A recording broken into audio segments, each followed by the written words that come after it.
I never thought a shovel would become my weapon of choice. But when the Ridgemont Hills HOA slapped me with a $200 fine for clearing snow off my driveway, I discovered just how creative passive aggression could get. My name is Wesley Kirkland, and I had been living in my 3-bedroom colonial in Ridgemont Hills, Minnesota, for exactly 8 months when the Great Snow War began. The neighborhood was one of those cookie-cutter developments on the outskirts of Minneapolis, where every house looked almost identical except for minor variations in shutters and mailbox designs. The homes were nice enough, built in the early 2000s with decent yards and 2-car garages. What I had not anticipated when I signed the mortgage papers was that the Ridgemont Hills Homeowners Association would become the bane of my existence. The trouble started on a Tuesday morning in late January. Minnesota winters are no joke, and we had gotten hit with nearly 14 inches of snow overnight. I woke up at 6 in the morning, knowing I had to clear my driveway before heading to work at the engineering firm downtown. I threw on my heavy coat, boots, and gloves, grabbed my shovel from the garage, and got to work. The snow was that heavy, wet kind that makes your back ache after the first 5 minutes. I worked methodically, tossing shovelful after shovelful into the street, creating a growing pile along the curb. This was standard practice in Minnesota. Everyone did it. The city plows would come through and push it all aside eventually. I had seen my neighbors do the exact same thing dozens of times since I moved in. I was about halfway done when I noticed a silver SUV crawling down the street, moving unusually slowly. The vehicle stopped directly in front of my house, and I watched as a woman in her late 40s climbed out. She wore a puffy purple jacket and had that distinctive haircut, the one where the back is short and the front has aggressive angles. Her name tag, which I could see as she approached, read Patricia Hendricks, HOA board president. "Excuse me," she called out, her voice carrying that particular tone of someone who enjoyed wielding small amounts of power. "Are you aware that you are in violation of Section 7.3 of the Ridgemont Hills HOA guidelines?" I stopped shoveling and leaned on my shovel. "I'm sorry, what?" Patricia pulled out a tablet from under her arm and tapped at it with manicured nails. Section 7.3 clearly states that homeowners are prohibited from depositing snow, ice, or any other debris into the public street. You are required to keep all snow on your property. I looked at the pile of snow I had been building along the curb, then back at Patricia. "You are joking, right? Where exactly am I supposed to put it? My driveway is covered." "That is not the HOA's concern," Patricia replied, her lips pressed into a thin line. "You need to find a suitable location on your property. Many residents pile it on their lawns or in their backyards." "My lawn is already covered in snow," I said, trying to keep my voice level. "And my backyard does not have access from the front. I would have to carry every shovelful through my house or around the side." "Again, that is not the HOA's concern. You have been issued a warning. If you do not move this snow back onto your property within 24 hours, you will receive a fine of $200. She handed me a printed notice, complete with photos she must have taken with her tablet, showing my snow pile in the street. Before I could respond, she climbed back into her SUV and drove away, leaving me standing in my half-cleared driveway with my mouth hanging open. I called my neighbor, Rick, who had lived in Ridgemont Hills for 5 years. Rick was a jovial guy in his 60s who had given me the lowdown on the neighborhood when I first moved in. "Rick, did you know about this snow rule?" I asked when he picked up. "Oh yeah," Rick said, and I could hear the resignation in his voice. "Patricia started enforcing it 2 years ago. Most of us just pile it up on our lawns now. It is a pain, but fighting the HOA is like fighting City Hall, except worse because these people live right here and have nothing better to do." "That is insane," I said. "The city plows push snow into the street all the time." I know. Believe me, I tried to argue that point at an HOA meeting once. Patricia said that the city has an easement and different rules apply to them. Technically, she is probably right, but it is still ridiculous. I thanked Rick and hung up, staring at the notice in my hand. $200. For putting snow in the street like every other person in Minnesota had done for decades. I was not a confrontational person by nature, but something about this situation made my blood boil. It was not about the money exactly, it was about the principle. The sheer pettiness of it all. I spent the next hour moving the snow pile from the street onto my front lawn. My grass was going to be destroyed come spring, but I did not see any other choice. I finished clearing my driveway, this time depositing everything onto my already snow-covered property, and finally made it to work 2 hours late. That should have been the end of it, but Patricia was not done with me. 3 days later, I found another notice tucked into my front door. This one informed me that I had violated Section 7.3 again and was being fined $200. I had not shoveled since the first warning. I went outside to see what she was talking about and realized that when I had warmed up my car that morning, the exhaust had melted some of the snow in my driveway, creating a small stream of water that had run down into the street and refrozen as a thin sheet of ice. I called the HOA office immediately. A bored-sounding woman named Janet answered. "I am calling about a fine I received," I said, trying to keep my voice steady. "I am being charged $200 because melted snow from my driveway ran into the street." Section 7.3 prohibits depositing snow, ice, or debris into the public street, Janet recited, clearly reading from a script. I understand that, but this was not intentional. It was just water runoff from my car's exhaust. The rule does not distinguish between intentional and unintentional violations. You can appeal the fine at the next board meeting if you wish. That is scheduled for February 15th at 7 p.m. in the community center. February 15th was 3 weeks away. I asked if there was any way to resolve this sooner, but Janet assured me there was not. I hung up, furious and frustrated. $200 for frozen runoff that I had not even known was there. I paid the fine because I did not want it to accumulate late fees, but I marked February 15th on my calendar in red ink. I was going to that board meeting, and I was going to give Patricia Hendricks a piece of my mind. The weeks leading up to the meeting were relatively quiet. We got a few more inches of snow, but I was meticulous about keeping it on my property. I even bought a snow blower to make the job easier, directing all the snow into growing piles on my lawn that were starting to resemble small mountains. The night of February 15th was cold and clear. I drove to the community center, a bland single-story building at the entrance to the development, and found the meeting room. About 20 other residents were there, scattered among folding chairs. Patricia sat at a long table at the front of the room, flanked by 4 other board members. I recognized one of them as Margaret Simmons, a woman I had met at a neighborhood barbecue last summer. The others were strangers. The meeting started with standard business, budget reports, upcoming community events, a proposal to repaint the community center exterior. I waited impatiently through 45 minutes of mundane discussion before the floor was finally opened for resident comments. I raised my hand, and Patricia acknowledged me with obvious reluctance. "I would like to discuss Section 7.3, I said, standing up so everyone could hear me. I was fined $200 for water runoff from my driveway that froze in the street. This seems excessive and unfair.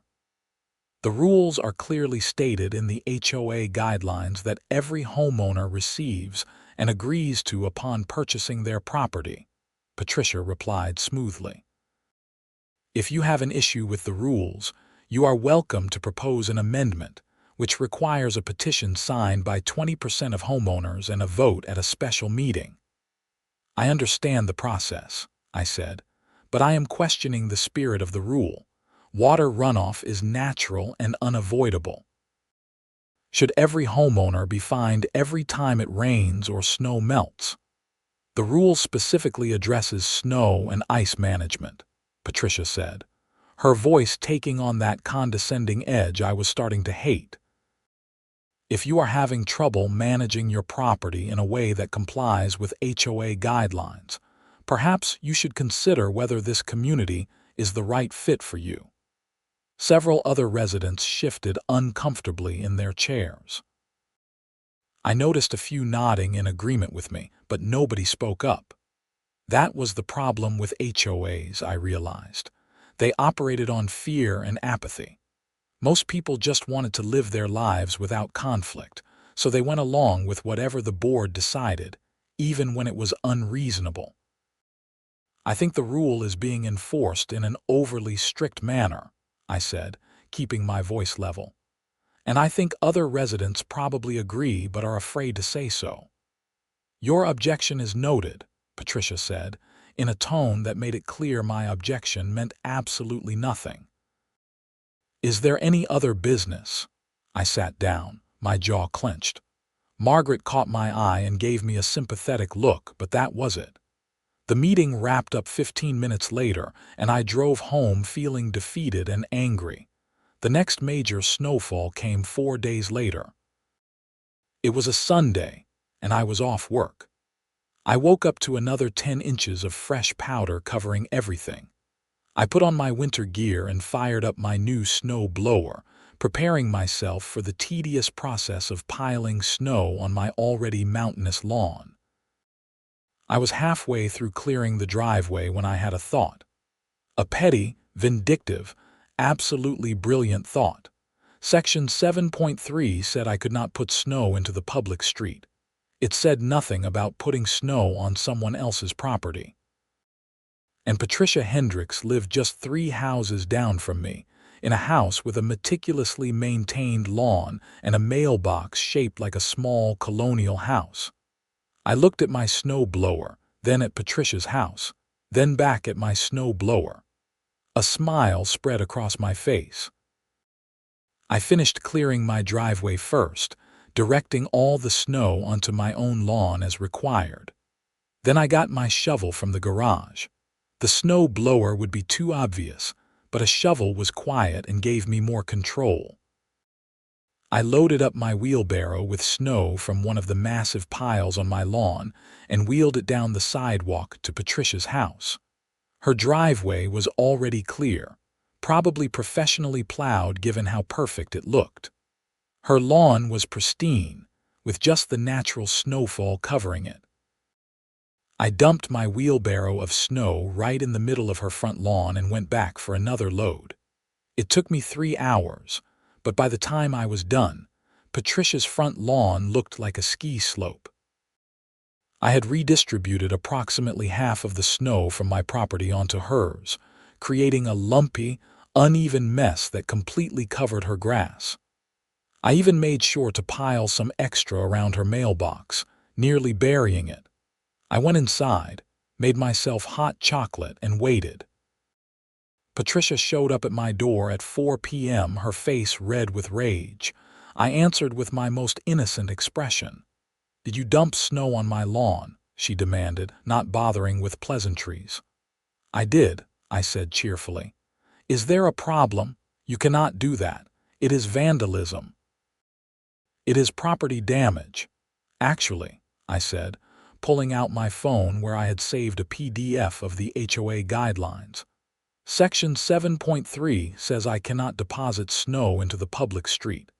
It says nothing about putting snow on private property. I made sure to keep it all on your lawn and not on the sidewalk or street, so I am fully in compliance. Patricia's mouth opened and closed like a fish. That is not the intent of the rule, and you know it. Intent is hard to prove, I said, channeling my inner lawyer despite having no legal training whatsoever. The rule as written says I need to keep snow off the public street. I did that. Where I choose to put the snow on private property is my business, as long as the property owner does not object. Does the property owner object? I am the property owner, and I absolutely object. Noted, I said, and started to close the door. Patricia jammed her foot in the doorway. If you do not remove that snow immediately, I will call the police. Please do, I said. I would love to hear what they think about this situation. We stared at each other for a long moment. Finally, Patricia removed her foot and stormed off my porch. I watched her march back to her house, pull out her phone, and make a call. True to her word, a police cruiser showed up about 20 minutes later. Officer Daniels was a middle-aged cop with a thick mustache and a tired expression that suggested he had seen every kind of petty suburban dispute imaginable. I invited him in and offered him coffee, which he accepted gratefully. So, he said, pulling out a notepad, I got a call about a dispute regarding snow removal. Want to tell me your side? I explained the whole situation. The initial fine, the water runoff incident, the board meeting, and finally my decision to relocate my snow to Patricia's property. Officer Daniels listened without interrupting, occasionally jotting down notes. And you are sure the HOA guidelines do not prohibit putting snow on someone else's property? He asked. I have read section 7.3 about a dozen times at this point, I said, pulling it up on my phone again. It only mentions public streets. Officer Daniels read it himself, then sighed. This is a civil matter, unless you have caused property damage, which snow on a lawn does not qualify, as there is nothing criminal here. Miss Hendricks can pursue this through the HOA or potentially take you to small claims court, but that is between you two. So I have not broken any laws, not that I can see, though I would recommend finding a more mature way to handle disputes with your neighbors. I thanked Officer Daniels for his time, and he left to presumably give Patricia the same news. I watched from my window as he spoke with her in her driveway, and I could tell from her body language that she was not happy with his assessment. That night, I received an email from the HOA. It was a hastily written addendum to Section 7.3, stating that homeowners were prohibited from depositing snow onto any property other than their own without written permission from the property owner. The addendum would take effect immediately. I had expected this, so I was not surprised. What I had not expected was the follow-up email, which informed me that I was being fined $500 for willful and malicious violation of community standards and harassment of a board member. $500. I sat at my kitchen table, staring at my laptop screen, feeling my blood pressure rise. This was retaliation, pure and simple. I had not violated any community standards because there had been no standard prohibiting what I did at the time I did it. They could not retroactively fine me for something that was not against the rules when I did it. I called a lawyer the next morning. Her name was Susan Chen, and she specialized in HOA disputes. Her office was in downtown Minneapolis, and she agreed to see me that afternoon. Susan was in her late 30s, sharply dressed, and had the kind of direct manner that I immediately appreciated. I explained the entire situation, showing her all the documentation, the original fines, the HOA guidelines, the emails, everything. This is fairly straightforward, Susan said after reviewing everything. They cannot fine you for violating a rule that did not exist at the time of your actions. That is ex post facto enforcement, and it is not legally permissible even in HOA contexts. We can fight this fine, and we will win. "What will that cost me?" I asked, because lawyers were not cheap. "My retainer is $1,500, and I charge $250 an hour after that. For something this simple, I would estimate we are looking at around $2,000 total, maybe less." I did some quick mental math. $2,000 to fight a $500 fine did not make financial sense, but this was not about the money anymore. This was about Patricia and her little kingdom of petty tyranny. "Let me think about it," I told Susan, and she gave me her card. I spent the drive home weighing my options. The logical thing to do would be to pay the fine, follow the new rules, and let it go. But the more I thought about it, the angrier I got. Patricia was abusing her power, and nobody was standing up to her because fighting back was expensive and time-consuming. That was how people like her won, by making it too costly to resist. When I got home, I found Rick in his driveway, salting his walkway. "I heard about your snow adventure," Rick said with a grin. "The whole neighborhood is talking about it." "Yeah, it backfired pretty spectacularly," I admitted, telling him about the $500 fine. Rick's grin faded. "That is not right. They cannot fine you for breaking a rule that did not exist yet." "I know. I talked to a lawyer who confirmed it, but fighting it would cost more than the fine itself." Rick was quiet for a moment, then said, "You know what? I am tired of Patricia's garbage. I have lived here for 5 years, and every year it gets worse. She has fined people for having the wrong shade of mailbox, for planting flowers she did not approve, for parking their car on the street for more than 48 hours. Someone needs to stand up to her." "I appreciate the support," I said, "but I do not know what I am going to do yet." "Let me ask around," Rick said. "I bet there are other people in this neighborhood who are fed up. Maybe we can do something together." Over the next few days, Rick made good on his promise. It turned out that Patricia had made a lot of enemies during her 3 years as HOA president. Rick connected me with a group of about 15 homeowners who all had similar stories of excessive fines, arbitrary rule enforcement, and general harassment. We met at Rick's house on a Thursday evening. There was Tom and Linda Morrison, who had been fined for painting their front door navy blue instead of the approved colonial blue. There was Jamal Peterson, who had been fined for installing solar panels without HOA approval, even though he had submitted the proper paperwork months earlier. There was elderly Dorothy Chen, who had been fined because her lawn care service had accidentally left a mower on her driveway for a few hours. Everyone had a story, and everyone was angry. "The problem is that fighting the HOA legally is expensive," said Tom, who worked as an accountant. "But what if we pool our resources? If 15 of us chip in, we could actually afford to challenge her." "It is not just about challenging individual fines," said Jamal. "We need to change the leadership. The next HOA election is in 6 months. We should run our own candidates for the board." This sparked an enthusiastic discussion. We spent the next 2 hours planning a strategy. We would challenge the most egregious fines legally, circulate a petition to amend or remove the most restrictive rules, and recruit candidates to run for the 3 board positions that were up for election in August. I volunteered to be one of the candidates, despite having 0 experience with HOA governance. Rick agreed to run as well, as did Linda Morrison.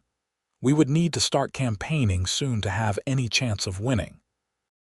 In the meantime, I decided to pay Susan Chen's retainer and fight the $500 fine. Tom, Jamal, and 2 other homeowners agreed to split the cost with me, making it manageable.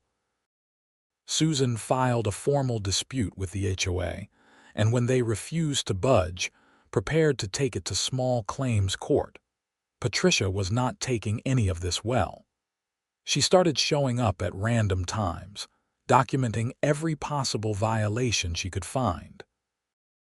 My trash can was out 4 hours past the designated time. Fine. My newspaper sat on my driveway for 2 days while I was traveling for work. Fine. A package was delivered and sat on my porch for an afternoon. Fine. She was doing the same thing to Rick, Tom, Linda, and everyone else in our group. It was clearly retaliation, and it was clearly harassment. Susan advised us to document everything and remain in strict compliance with all rules, no matter how petty.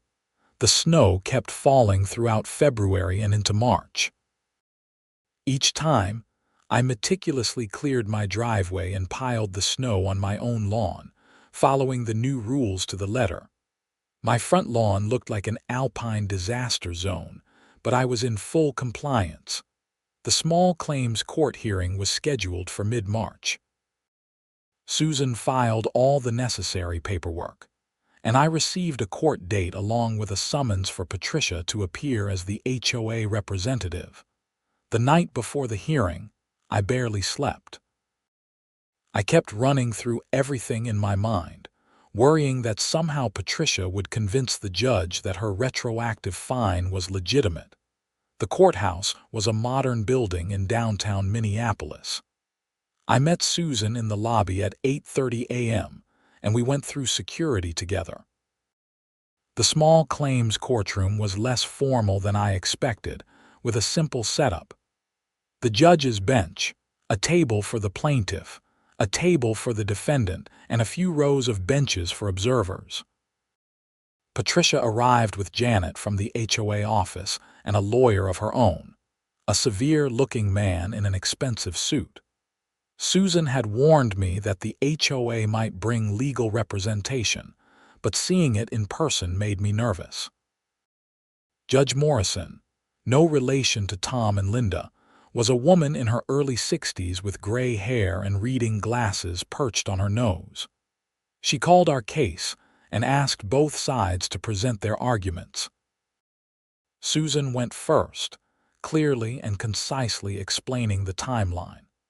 My action on the Sunday, the new rule being created on Sunday evening, and the fine being issued Monday for a violation that had occurred before the rule existed. She cited several legal precedents about ex post facto enforcement and homeowner rights. Patricia's lawyer, who introduced himself as Donald Reeves, argued that my actions constituted harassment and that the HOA had the right to maintain community standards even if specific language had not been codified in the guidelines. He tried to paint me as a troublemaker who was deliberately provoking the board. Judge Morrison listened to both sides without much reaction. Then she asked Patricia directly, "Miss Hendricks, when was the amendment to Section 7.3 officially added to the HOA guidelines?" Patricia glanced at her lawyer before answering, "Sunday evening, February 19th.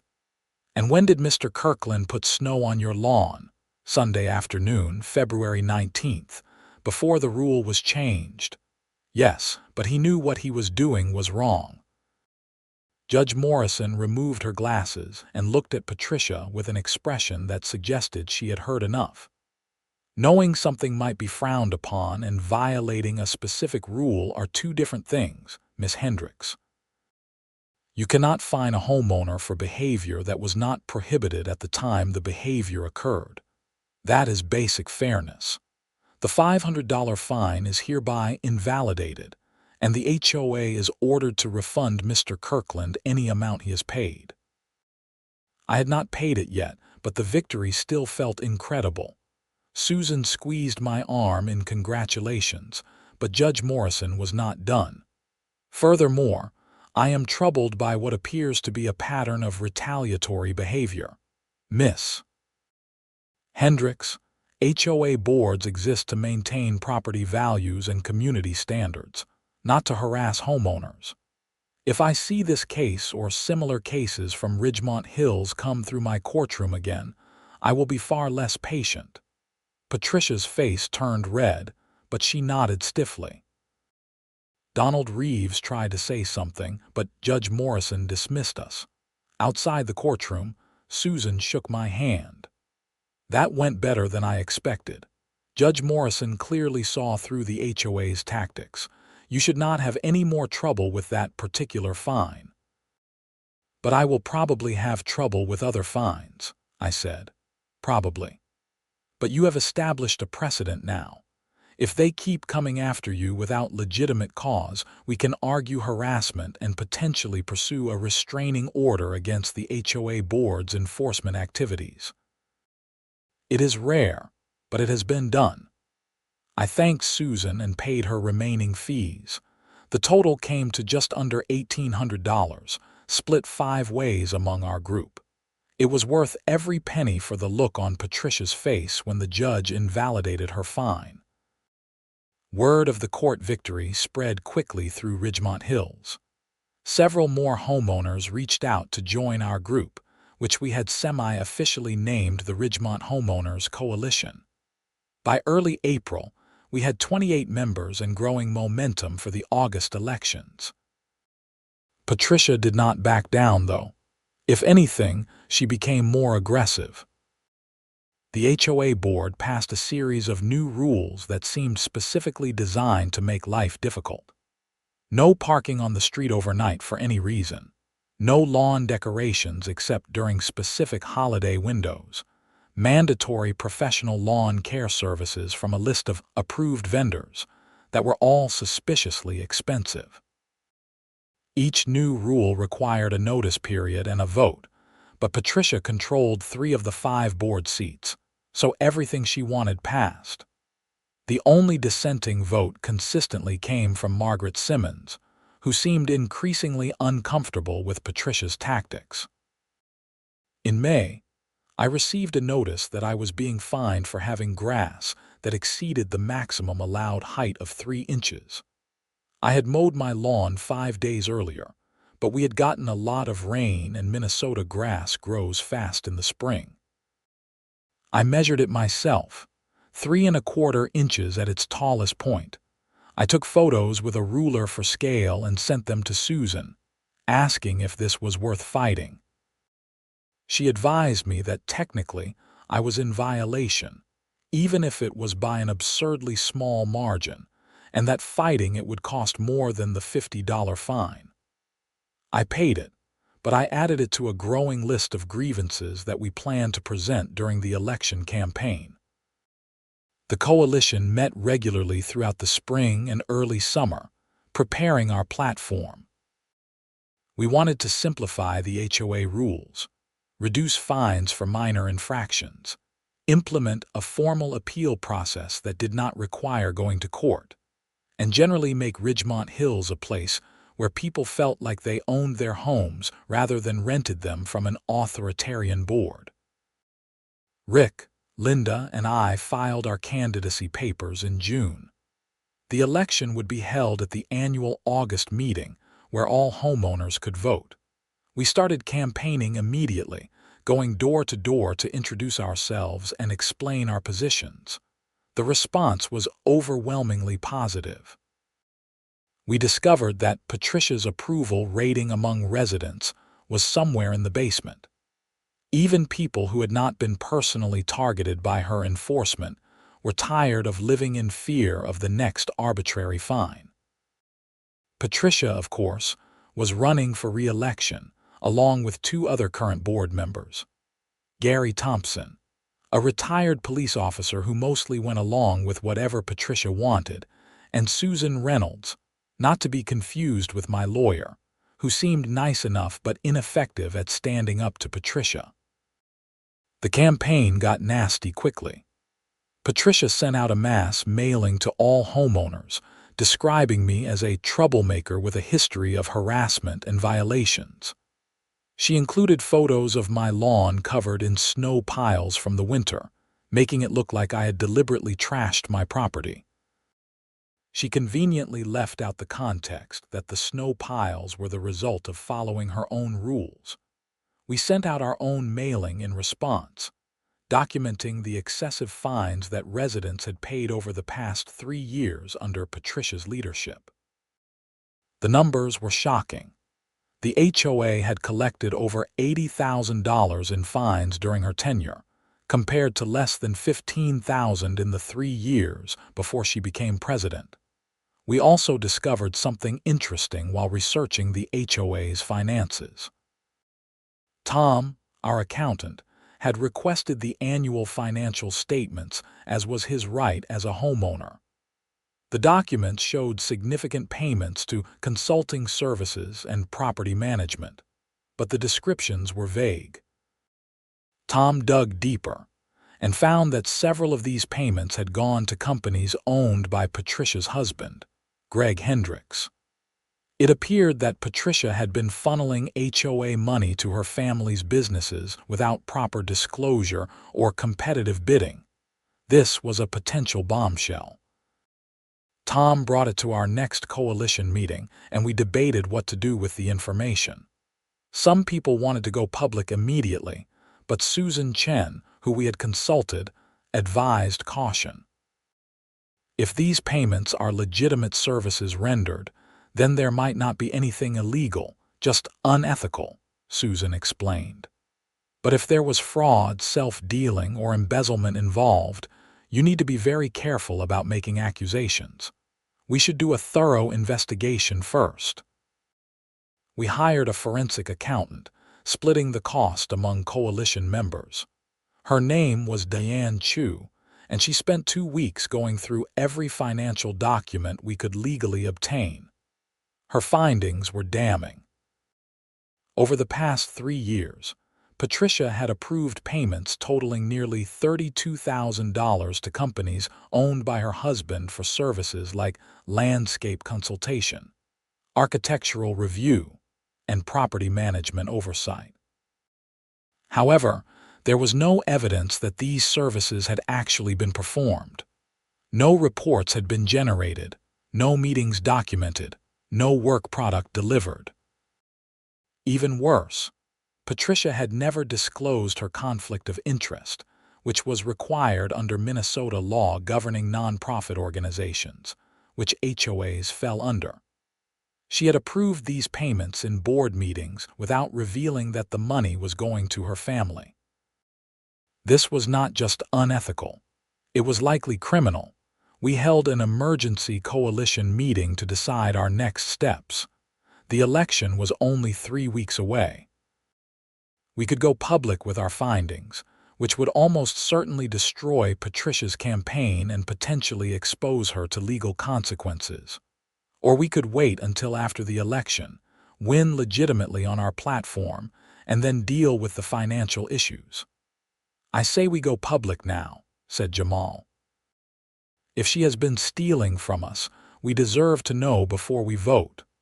But we need to be careful about how we present this," Linda countered. "If we just start throwing around accusations of embezzlement, she could sue us for defamation." "Not if it is true," Tom said. And Deanne's report shows pretty clearly that it is true. We voted and decided to present our findings at a special meeting that we requested under HOA bylaws. Any homeowner could request a special meeting if they had the support of at least 15% of residents. We had way more than that. The special meeting was scheduled for a Thursday evening in late July, just 2 weeks before the election. We rented a larger space at a local community center because we expected high attendance. We also sent a courtesy heads-up to the Minneapolis Police Department's fraud division, letting them know that we would be presenting evidence of possible embezzlement at a homeowner meeting and that they might want to have someone present. Patricia tried to block the meeting, arguing that the bylaws required 30 days' notice for special meetings. Susan Chen pointed out that the 30-day rule only applied to meetings called by the board itself, not meetings requested by residents. Patricia's lawyer, Donald Reeves, sent a threatening letter promising legal action if we made defamatory statements. We proceeded anyway. The night of the meeting, over 100 homeowners showed up, which was remarkable given that Ridgemont Hills only had 240 houses total. Patricia arrived with Greg, her husband, and Donald Reeves. She looked nervous, which was understandable given what was about to happen. I also noticed two people in the back who looked distinctly official. One of them caught my eye and gave a subtle nod. Police, I assumed, though they were not in uniform. Rick called the meeting to order and explained that we had discovered financial irregularities in the HOA's books that needed to be addressed. He introduced Tom, who presented a summary of Diane's findings using a PowerPoint presentation on a portable projector. The room was completely silent as Tom went through the evidence. The payments to Greg's companies, the lack of work product, the missing conflict of interest disclosures, the comparison to previous years when no such payments had occurred. He put the numbers on the screen in clear, undeniable detail. When Tom finished, the room erupted. People were shouting questions, demanding explanations, expressing outrage. Patricia stood up, her face pale. "This is a witch hunt," she said, her voice shaking. Those were legitimate business expenses approved by the board. "Then where are the reports?" Tom asked calmly. "Where is the documentation of the services rendered?" "Not every service generates a written report," Donald Reeves interjected, standing next to Patricia. "My client's husband provided valuable consultation on various HOA matters. $32,000 worth of consultation with nothing to show for it," Jamal called out from the audience. "That seems convenient." One of the men in the back stood up and walked forward. He held up a badge. "I am Detective Robert Martinez with the Minneapolis Police Department. Miss Hendricks, I am going to need you to come with me to answer some questions about these payments." The room went completely silent again. Patricia looked like she might faint. Greg put a hand on her shoulder, but he looked equally panicked. "My client does not have to answer anything without proper legal representation," Donald Reeves said. "She is not under arrest," Detective Martinez said. "But we have been investigating financial irregularities in several HOAs in the area, and this information is relevant to that investigation. She can come voluntarily now, or I can come back with a warrant." Patricia looked at Donald, who whispered something to her. Finally, she nodded. "I will come." "I am coming too," Greg said, but Detective Martinez shook his head. "Just Miss Hendricks for now. We will contact you if we need to speak with you as well, Mr. Hendricks." Patricia left with Detective Martinez and his partner, who had also come forward. The meeting dissolved into chaos after that, with everyone talking at once. Rick eventually regained control and suggested we table any further discussion until we knew more about the police investigation. Over the next 2 weeks, details slowly emerged. Patricia had been questioned for several hours and had eventually admitted that the payments to Greg's companies were not for actual services. She claimed it had started as a way to recover money she had personally spent on HOA matters, which the board had not reimbursed. Then it had spiraled into essentially using HOA funds as a personal bank account.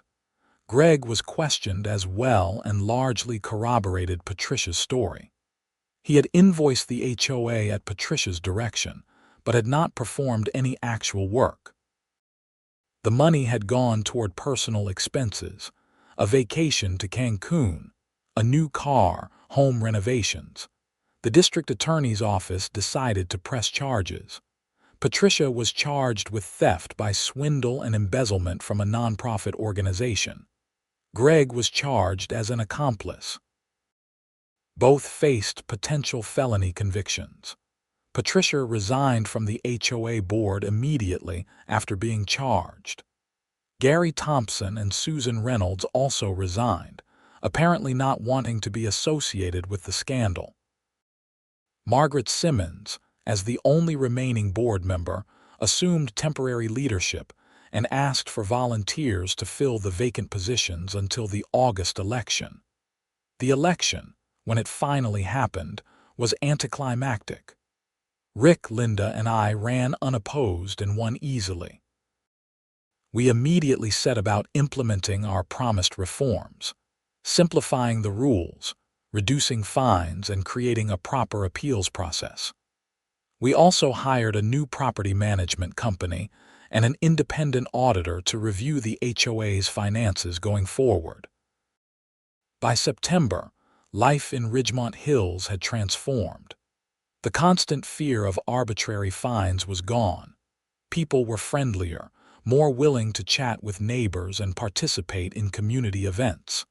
The neighborhood actually felt like a community rather than a prison yard.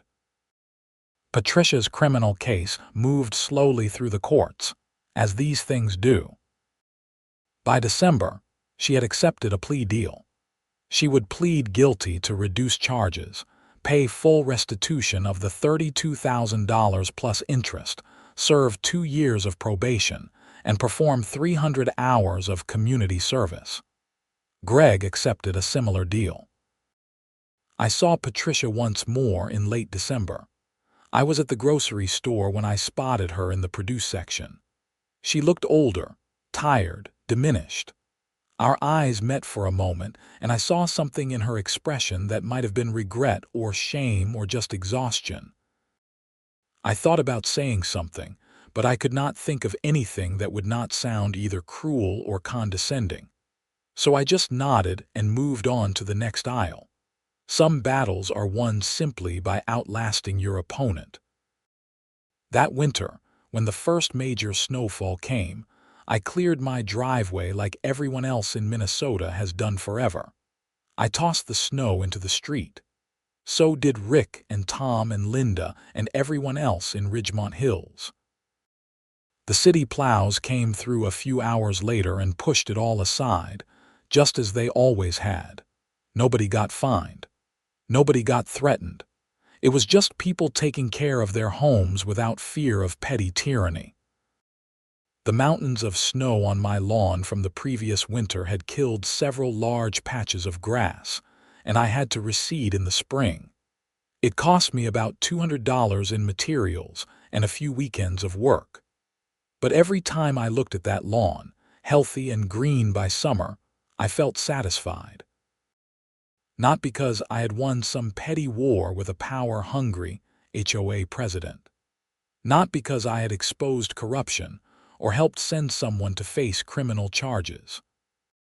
But because I had learned something important about standing up to bullies, even when it was expensive and time-consuming and seemingly pointless. Sometimes the only way to deal with unreasonable people is to be just as stubborn as they are. To refuse to be intimidated, to document everything, to find allies, and to fight battles that seem too small to matter. Because those small battles set precedents. They show other people that resistance is possible. They chip away at the foundations of petty tyranny until the whole structure comes crashing down. Rick and I were sitting on my back deck one evening in late spring, drinking beer and watching the sun set over Ridgemont Hills. The neighborhood looked peaceful, almost idyllic, with fresh green lawns and kids playing in the street. "Do you think Patricia actually learned anything?" Rick asked. I considered that for a moment. Probably not. People like her usually do not. They see themselves as victims of circumstances rather than architects of their own problems. That is pretty cynical, maybe, but realistic. I took a sip of my beer. The important thing is that everyone else learned something, that HOA boards are not dictatorships, that homeowners have rights, that you can fight back against unreasonable rules, and that you should never mess with a guy who knows how to use a shovel creatively, Rick added with a grin. I laughed. That too. The sun dipped below the horizon, painting the sky in shades of orange and purple. Somewhere down the street, someone was grilling burgers and the smell drifted over on the evening breeze. A dog barked. A car door slammed. Normal suburban sounds from a normal suburban neighborhood, It had taken a fight to get here to this place of normalcy, but it had been worth it. Every fine I paid, every hour I spent at coalition meetings, every conversation with lawyers and accountants and forensic auditors, it all added up to something meaningful: the right to live in my home without fear.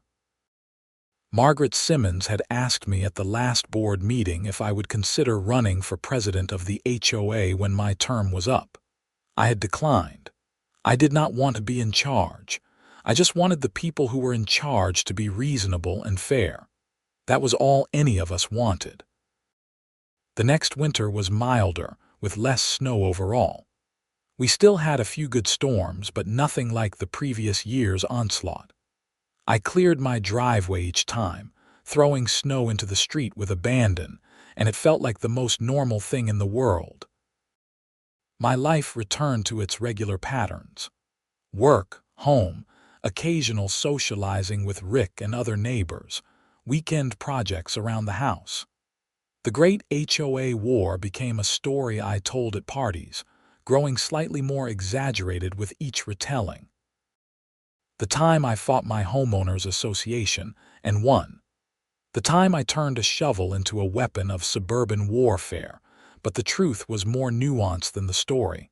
I had not really won anything. Patricia had defeated herself through greed and arrogance. I had just been stubborn enough to shine a light on it. The real victory belonged to everyone in Ridgemont Hills who decided they were tired of being pushed around, who joined the coalition, who voted for change, who reclaimed their community from someone who saw it as a personal fiefdom. In June, I got an email from Susan Chen, my lawyer. She was following up on a different HOA case and wanted to know if I would be willing to testify about my experiences with Patricia and the Ridgemont Hills Board. Apparently, my case had become something of a reference point in local HOA disputes. I agreed, and a few weeks later I found myself in a similar courtroom, describing similar circumstances for a different homeowner being harassed by a different HOA president. This time, I was not the plaintiff, just a witness, but it felt important to help someone else who was going through what I had experienced. The case was different in its details, but identical in its spirit. A petty tyrant using HOA rules as a cudgel against anyone who dared to question their authority. After hearing my testimony and reviewing the documentation, the judge ruled in favor of the homeowner and strongly rebuked the HOA board. Driving home that day, I felt a sense of purpose that I had not expected. Maybe this was my calling now, helping people navigate the bizarre world of homeowner associations, standing up to small-time authoritarians, proving that ordinary people could fight back against institutional bullying. Or maybe I was just overthinking things, trying to find meaning in what had essentially been a dispute about snow removal. Either way, I had learned something valuable, and I was not going to forget it anytime soon. As the second anniversary of moving to Ridgemont Hills approached in autumn, I looked back on everything that had happened with a mixture of exhaustion and satisfaction. The neighborhood was better now. The HOA was functional rather than oppressive. People waved when they saw each other and actually meant it. And me. I was still just Wesley Kirkland, still working at the same engineering firm, still living in the same colonial house with the same two-car garage. But I was also someone who had learned to stand up for himself, who had discovered that fighting battles on principle was not naive. It was necessary. The snow would come again. The Minnesota winter was inevitable. But this time I would face it without fear, secure in the knowledge that I could clear my driveway however I wanted, put the snow wherever it made sense, and not worry about some petty bureaucrat with a tablet and a clipboard showing up to ruin my morning. That was freedom, suburban style. Hard-won and thoroughly unglamorous, but freedom nonetheless. And honestly, after everything I had been through, that was more than enough. The holidays came and went. Rick hosted a New Year's Eve party and most of the coalition members showed up. We toasted our victories and laughed about the absurdity of it all. Linda told a story about the time Patricia had tried to fine her for having the wrong shade of welcome mat. Tom recounted the look on Patricia's face when Detective Martinez had shown his badge at the special meeting. Jamal proposed a toast to anyone who had ever stood up to petty tyranny, wherever they might be. We drank to that, and we meant it. In January, as winter settled in for real and the temperatures dropped below zero, I got a call from a reporter at the Minneapolis Star-Tribune. She was working on a story about HOA overreach and abuse, and someone had given her my name as a source. I agreed to be interviewed, and the story ran 2 weeks later. It was a comprehensive piece about the growing problem of HOA boards exceeding their authority, the financial toll on homeowners, and the difficulty of fighting back. My situation with Patricia was featured prominently, alongside several other similar cases from around Minnesota. The article generated significant attention. I got calls and emails from homeowners across the state dealing with their own HOA nightmares. Some wanted advice, some just wanted to vent, some wanted to know if I would testify in their cases or help organize their own homeowner coalitions. I helped where I could, though I made clear I was not an expert, just someone who had been through the process. I connected people with Susan Chen and other lawyers who specialized in HOA disputes. I shared our coalition's organizing strategies and our successful platform points. It felt good to turn my frustration and anger into something constructive, to help other people avoid the mistakes I had made and capitalize on the lessons I had learned. Maybe that was the real victory, not defeating Patricia specifically, but learning how to fight this kind of battle and then teaching others how to do the same. By the time spring arrived again, with its annual ritual of lawn care and garden planting and general suburban maintenance, Ridgemont Hills had fully transformed into the kind of neighborhood I had hoped for when I first bought my house. The HOA still existed, still maintained common areas and enforced reasonable rules, but it served the community rather than terrorizing it. I planted flowers along my front walkway without worrying about whether they were on some approved list. I painted my shutters a slightly different shade of blue than the original without filing for permission. I lived in my house like I actually owned it, which was a revolutionary concept in HOA land. And every time it snowed, which happened less frequently as winter faded and spring took hold, I grabbed my shovel and cleared my driveway with a smile on my face, tossing the snow into the street where it belonged, free from fear and full of satisfaction. That was all I had ever wanted, the simple right to live my life without someone standing over me with a rulebook and a fine. It had taken a year of fighting, thousands of dollars in legal fees, and more stress than any snow removal dispute should ever generate. But in the end, I got what I wanted, and so did everyone else in Ridgemont Hills. Looking back, I would not change anything. Not the fines, not the confrontations, not even that cold Sunday afternoon when I spent 3 hours with a shovel and a wheelbarrow, dumping snow on Patricia's lawn like a suburban anarchist. Every moment led to this: a neighborhood where people could live without fear, an HOA that served rather than ruled, and the knowledge that standing up to bullies was always worth it, even when the bully was just a middle-aged woman with a tablet and an inflated sense of authority. The Great Snow War was over.